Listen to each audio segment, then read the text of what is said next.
It's going to be funny. Hi, everybody. Welcome to the Cafe. This is our time of conversations about wellness and recovery. It's a time when community comes together for conversation. If you are regularly joining us for Cafe, then you understand that you're seeing something different today. We don't have staff on panel.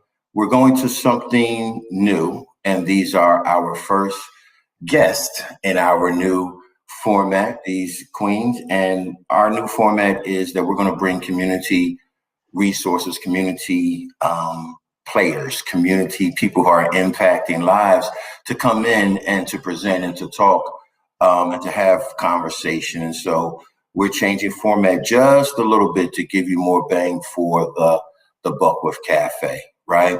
So if you're on today, please make sure you are sharing on your social media platform.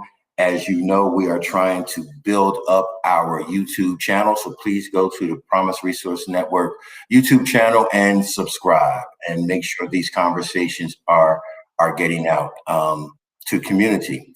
So today on the Cafe, I want to welcome two guests that I've been trying to have on different platforms for a while, and they are here, and I am happy about it.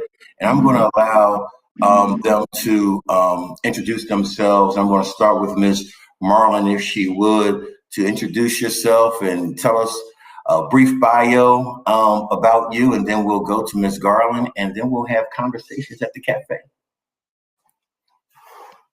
All right. Thank you, Aaron. Good morning, everyone. My name is Keela Marlin. I am the Community Clinical Linkages Program Manager at Rayo Community Health. It is a nonprofit located in downtown Charlotte, North Carolina. We do a lot of HIV and housing assistance work for the LGBT community. Most recently, back in 2018, we were awarded the REACH grant from the CDC that allows us to look at strategies involving nutrition, physical activity, and then community clinical linkages. So with that has involved a lot of work in flu prevention and, of course, COVID-19 prevention. A little bit more about myself. I graduated with my master's from UNC Charlotte. I went to undergrad at Wingate University. And I'm just happy to be here in this space. Thank you. We are happy to have you in this space. And today it is a shared space, and we appreciate your presence. We'll circle back around in just a minute. Mr. Keena, please come on and introduce yourself and tell people who you are and what you're doing. Hi, thank you. Hi, everyone. Thank you, Aaron, for having me here today. My name is Takina Garland. I am an outreach director for Oak Street Health. We're primary care. Their services seniors and adults on Medicare specifically. And we're channeled on making sure that we provide the most suitable care and the resources that are provided to them under Medicare. We've also been doing COVID testing as well as administering vaccinations. And we're out there in the community just trying to find people that we can help.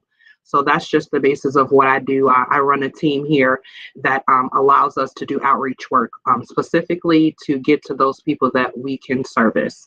A little bit about myself. I have a master's degree in psychology. I've been in the service work for quite some time, and my longtime passion has always been giving back. So I'm just grateful for the opportunity and the platform that Oak Street Health provides me to do that.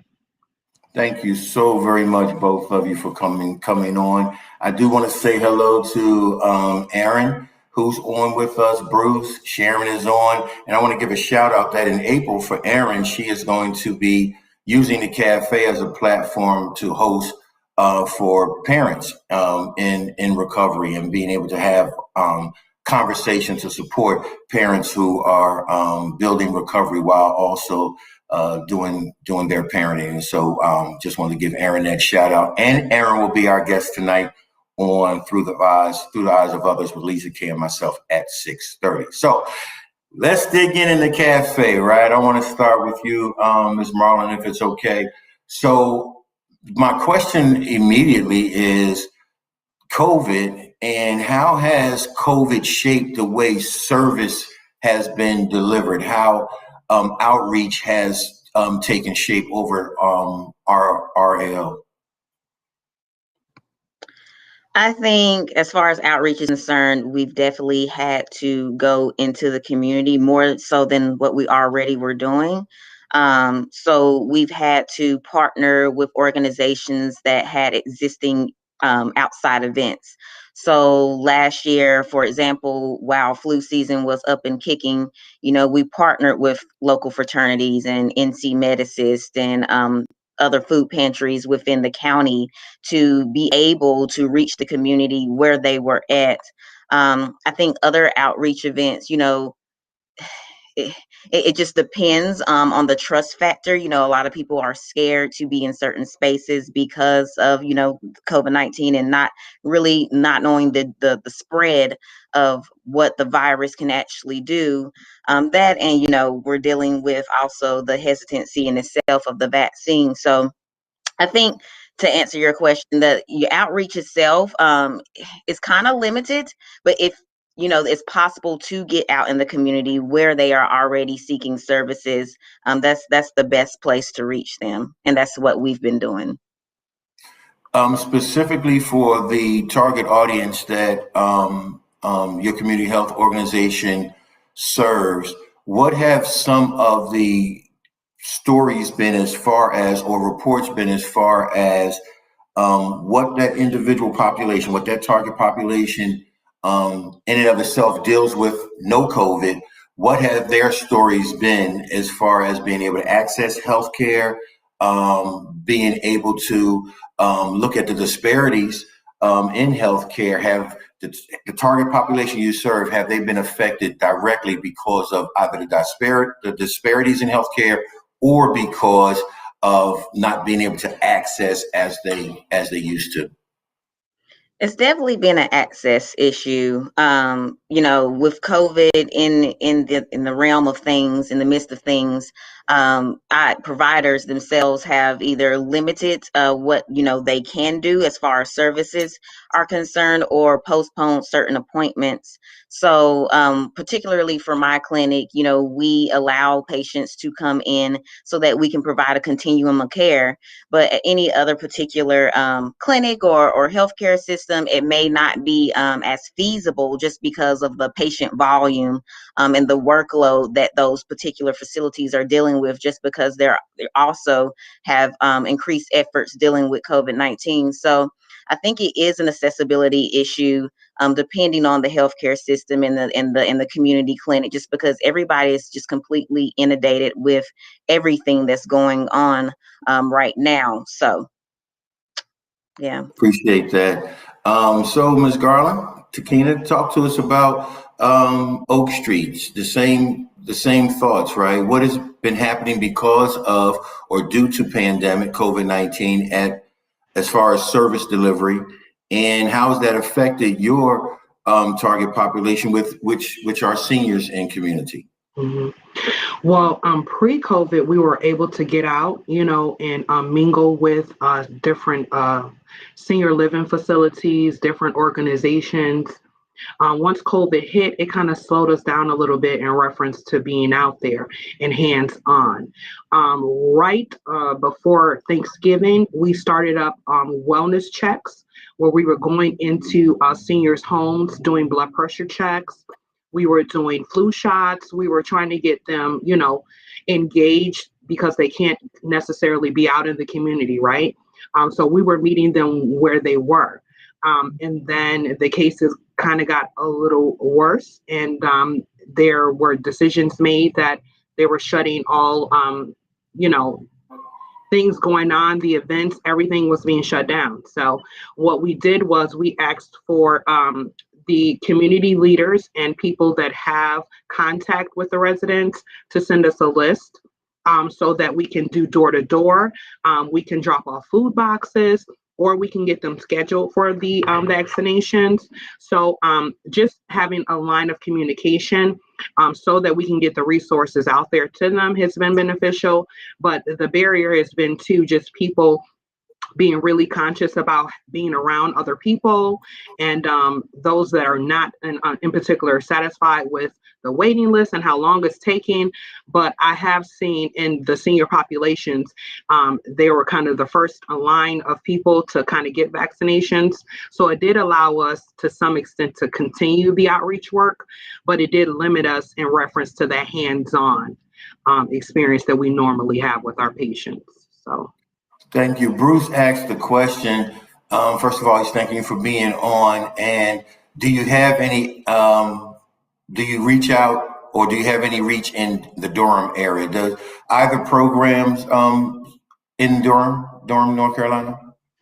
We actually have a center in Raleigh, Durham. It's just recently opened up. So yes, we do have a facility in Durham, and we pretty much usually utilize the same services, resources across the board in North Carolina. So pretty much whatever we're doing here on Freedom Drive in Enderley Park, you have the same resources available to you at our Durham location.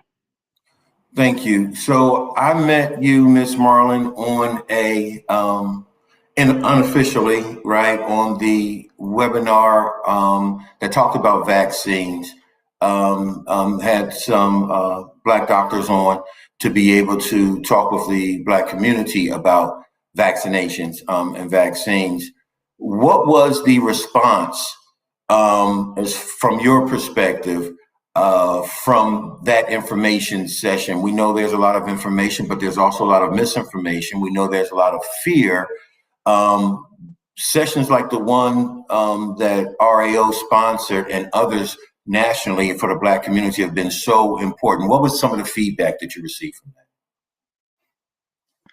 that? A lot of feedback. Some didn't know the history that I had shared that night. So, we're all familiar with the Tuskegee syphilis experiments, but not many were familiar with James Marion Sims, Henrietta Lacks, those, instrumental Black lives that were, essentially given to advance medical research and science. So a lot of people just didn't know, they were unaware. They felt informed and educated by the clinical experts, but I think all of this boils down to the right and the power of people to choose.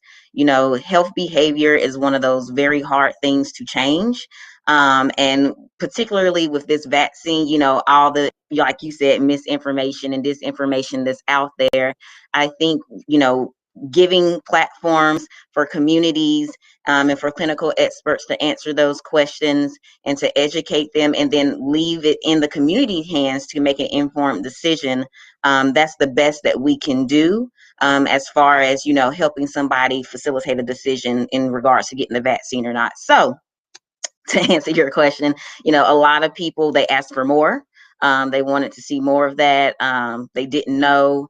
And then they just felt like, at the end of that presentation that now they needed to continue to go home and sit with themselves and decide, what would be the best decision for themselves and then their families. Thank you so much.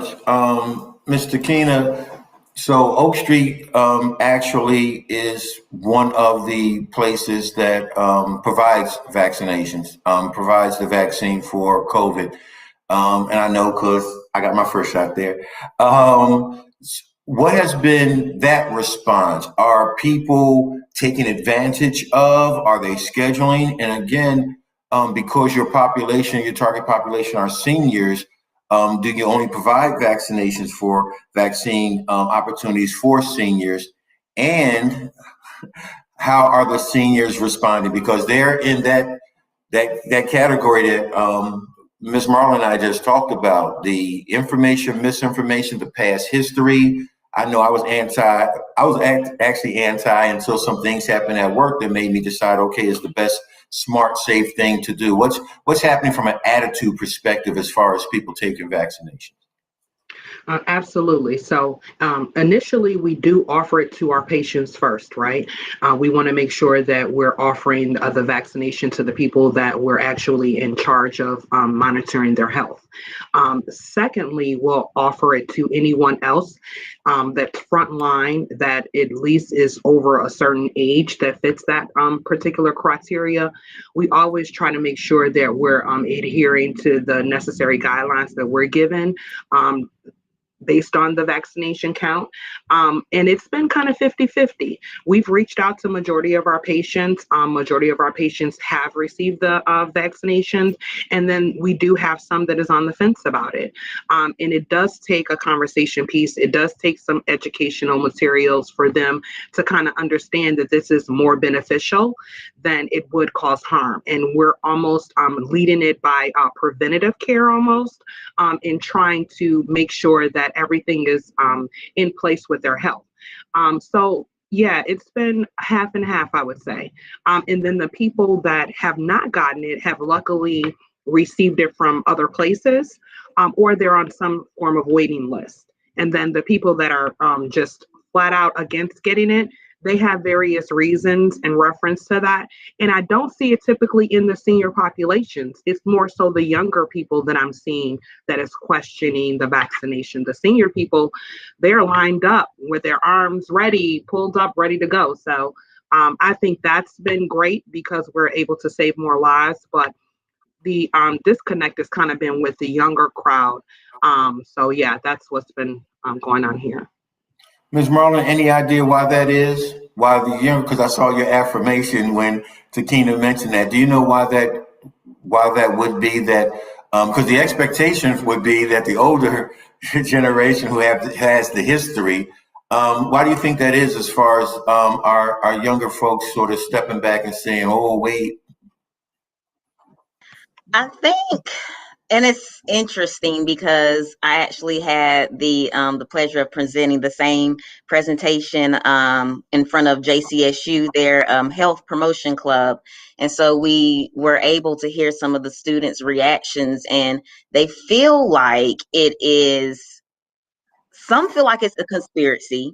Other feel like it is a real thing just because their family members were affected.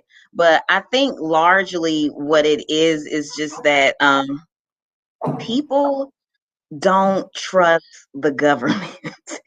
And so, with this vaccine, with this vaccine coming from the government, and then it's being pushed by larger healthcare systems, and then, other, larger platforms that's not representative of us. I think that's where the major concern is coming into play. And then so, one student had shared, now it's almost like the vaccine is being pushed on us. And so, versus using, it used to be, well, Black faces will draw the Black community in. And to a certain extent, that's true. We've seen that with faith communities by engaging their pastors, getting their congregation involved to increase, whatever. In this case, it's the vaccination rate and coverage in the congregation. But, as far as putting a Black face in media, promoting the vaccine, it's like, okay, at this point, you're trying to leverage this Black face to make a decision, to help me make an informed decision. And I don't feel like it's authentic. And I think that's where, particularly within the younger age group, and I'm talking 18 to 40, they just don't feel like the community outreach that's being done by the healthcare systems and the government is authentic enough. You don't really care about our community. You don't really care if we get the vaccine or not. So that's and it's probably more reasons that I'm not touching on, but that's just what I've heard. I really can understand the sentiment. As we're finding that one of the things about the information age, which is connected to the technology age, is that information is just so much more readily available from so many more sources. And so mainstream, which may decide to put spin on, there are those that don't have spin that are giving information that, and people want to know. There's a very old saying, people don't care. I mean, people don't know that it's about caring, right? It's about caring is that until you show people that you care about them, there's really no buy-in. And so with that, we can cover and give the information all that we want to, but at the end of the day, people want to know what happens past pandemic, right? What am I still going to be living in this same state? Am I still going to be dealing with poverty? Am I still going to be dealing with the hostilities from police and so forth? Shifting gears just a little bit. So, Ms. Garland, you are actually a survivor of COVID and able to go through. And what was that journey like for you, both personally and from a work perspective? Well, it happened probably around this time a year ago, and I assumed that it was just the common flu, and it came off that way, and I was shut down for about 4 days. Some people longer than that. But it took a toll on my body. I was very tired, lethargic. I didn't want to eat. I didn't want to drink. I didn't want to do anything. I'm grateful that I pulled through because I have some underlying medical conditions that kind of, put me in a high risk factor. But through the grace of God, I was able to pull through it. But unfortunately, I also ended up giving it to my son, or he contracted it as well. So living in a household, trying to take care of myself and a small child, it was challenging. So I was grateful when the vaccination became available, only because it gave me an out or to protect myself because I'm, in the community working with different types of people all the time. But I will tell you, I'm grateful I wasn't hooked up to any type of machines. I wasn't in the hospital. I am alive today. But it was very challenging for me. We actually was remote working from home from March all the way to like mid-June. So it allowed me to stay at home and still service the patients that we have. But at the same time, I was more concerned about staying safe myself so that I would be able to continue the work. So it is challenging. And my hearts go out to the people that have lost family members to it. And that's all the more reason for you to kind of do your own investigation as to what's best for you. I got the vaccination. I'm fine. My arm was a little sore, just like any other vaccine or shot that you might receive. And I think I'm almost a month and a half into receiving it, and I haven't had any side effects. Everything has been smooth and simple for me. So I'm grateful that I'm here and I was able to get it. Thank you. And the saying is, people don't care how much you know until they know how much you care. I had to throw that thing through because I was not going to leave it out there like that. Thank you so much, Takina. So, Ms. Marlin, as we begin to put the plane in the hangar, for you, what do you see next step as we, again, start moving? And I don't know if we're moving out of, but we're figuring out how to navigate COVID-19. But there are still some real concerns, right, that we've sort of covered over because we've given election and COVID priority.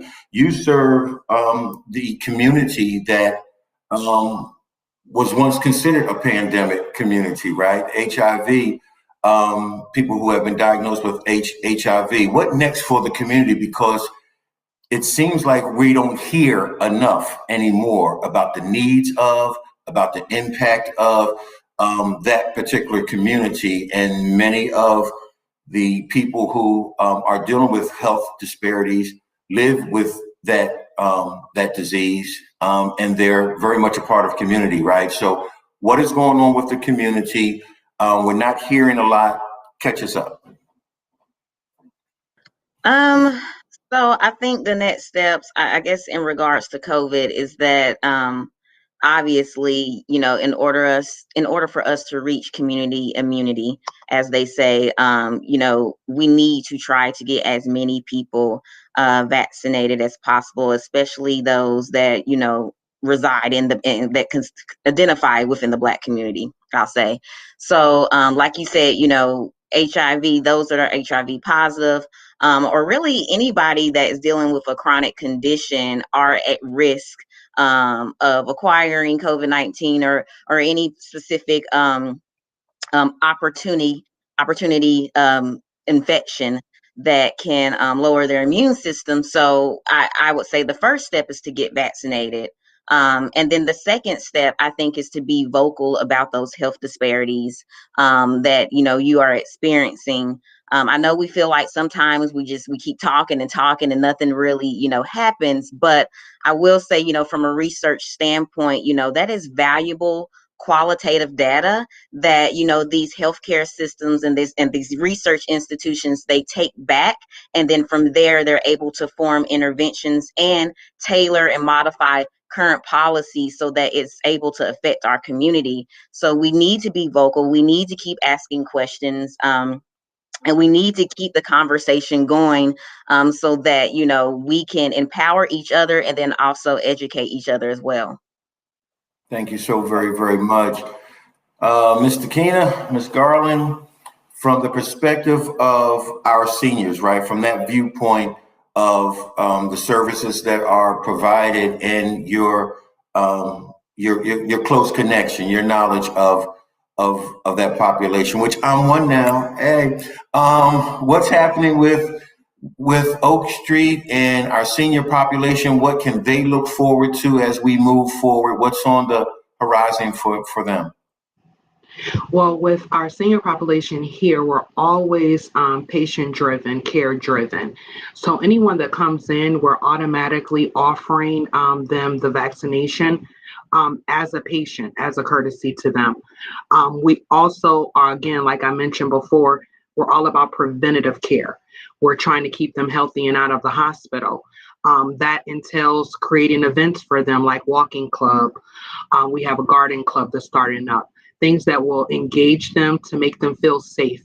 We also have people here in reference to educating them about the insurance background of things and what resources and benefits are available to them just outside of just coming to the provider. So I think going forward, a lot more of our seniors here are going to spread the word about how safe it is to take control of your health. And be innovative and also informative. If you've had the vaccination, you had a great outcome, share that with someone else so that they don't have drawbacks, in essence, to something that will potentially save their life. So I hope, because majority of our patients that we do see is in the underserved communities, that are Black and brown people of our community. And I really want to be able to service them and give them the resources that we have to provide to them. But it is word of mouth. It is referral. So we take the people that have already been through a wonderful experience and we just have them spread the word out for everybody else so they can gather along and get the same resources. Thank you so very much. So here's my last questions for the both of you. And I'll start with you, Ms. Garland. What is your favorite food? What do you do for self-care? And what genre of music do you enjoy? My favorite food is chicken. I only eat chicken and turkey. My favorite genre of music is all type of music. My dad was a DJ, so I got music in my soul.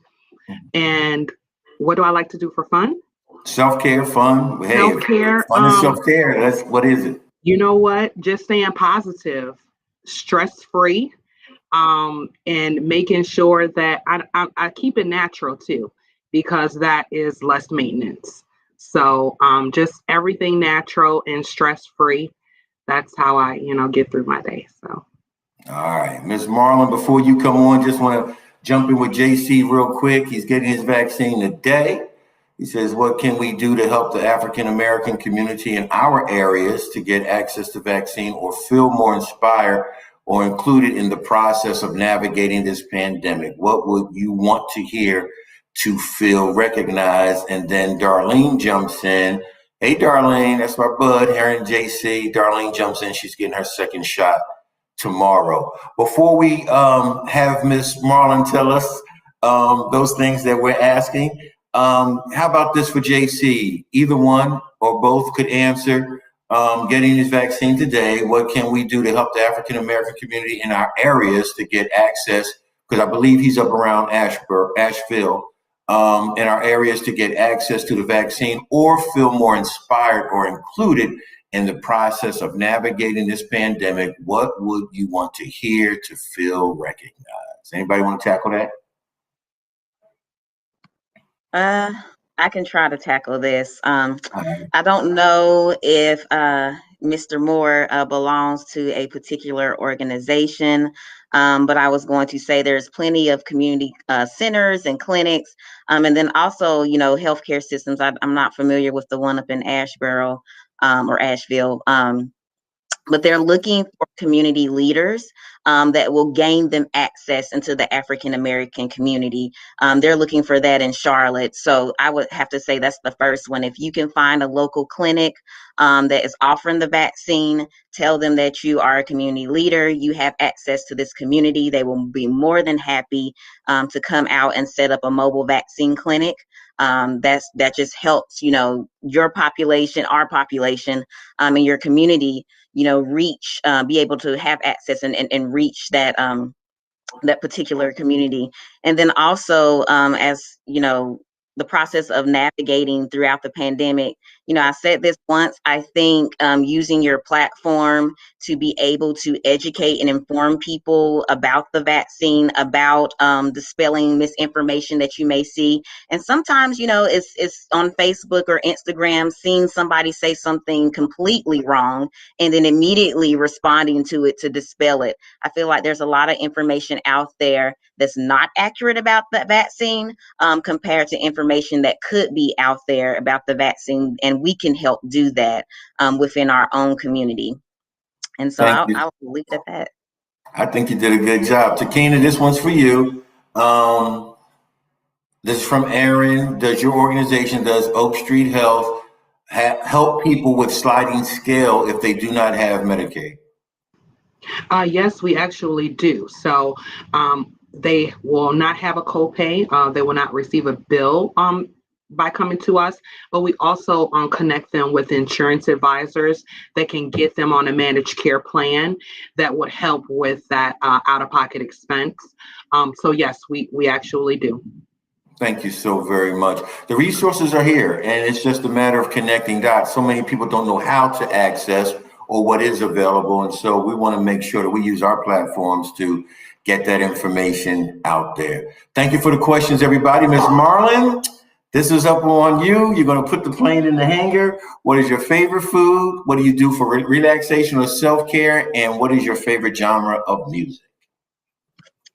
My favorite food is crab legs. I think favorite genre, I will listen to any type of music. I do like R&B. I feel like it depends on my mood. I like R&B. I like hip hop. Just depends on what I'm going for that particular moment. And then what is it? Self-care. So most recently, I've gotten into facials. And I love them. So I would recommend anybody, if you haven't tried a facial, go get one. That is my number one self-care thing that I've been doing for myself. And like Takina, just keeping it natural. Love that as well. All right. Ladies, queens, community impactors, I want to say thank you so much for your time. The three of us know what it has been to try to get us together. And it's been really worth it. And thank you for hanging out with us on our cafe. I want to tell everybody who is who's watching, all of our viewers, please make sure you are sharing on your social media platforms. Get this information out. Also go to our YouTube channel and please subscribe. We're trying to get 10,000 viewers, and that's my goal. And I'm not going to stop till we get it. And so thank you so very much. Ladies, I appreciate you. Thank you so very much. I appreciate it. And we are going to circle back around, I hope, as your time avails later on to give us some updates, what's happening with community. Okay? All right, everybody. Talk to you soon. See you next week, 11 o'clock for the cafe. Take care.